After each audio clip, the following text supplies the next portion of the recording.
Luxury and fast fashion brands have set up ambitious sustainability targets, but are they living up to their promises? Chiponda Chimbelu joins us now from Berlin with the findings of a Deutsche Welle investigation. Evening to you. So tell us what the investigation revealed about these fashion companies.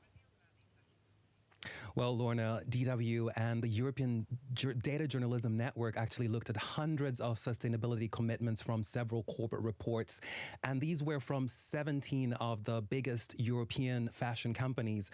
Now, the results varied a lot, but on average, the fashion companies have reached around half of their sustainability targets, and a third of them failed to reach the targets, and for the rest, we couldn't really figure out whether they had reached the goals that they had set for themselves. Now, overall, that is, of course, a mixed picture, and DW did reach out to some of the companies to ask why they were failing to reach their sustainability targets. And Zalando, which is Europe's biggest online fashion retailer, told us they failed to reach the targets because it had adopted more rigid sustainability product standards. So it did revise those standards last year. And that is, of course, also a trend we are seeing across the fashion industry, companies revising sustainability goals and also sometimes getting rid of them altogether. What else then, Chiponda, did fashion companies tell you about their sustainability goals and their struggles to meet them? Well, whether brands reach their sustainability goals also depends on the number of targets that they are setting. So, for instance, the brands that led in terms of numbers were H&M and Adidas. Now, H&M had 49 commitments and Adidas had 28. Now, the fact that these two companies did worse than Prada or even Inditex, which owns Zara, doesn't mean that they are doing less for sustainability. It just does mean that they are more ambitious, or at least we're more ambitious. And of course, the challenge for the fashion industry, Lorna, is really in the production of clothes. And that starts with growing and extracting the materials that are needed to make fibers.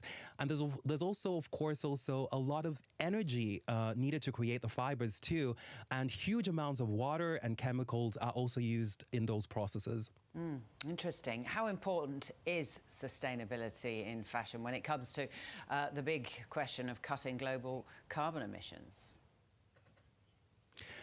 Lorna, the fashion industry is responsible from anything from 2 to 7% of global carbon emissions, and that is as much as the aviation sector or even double the aviation sector.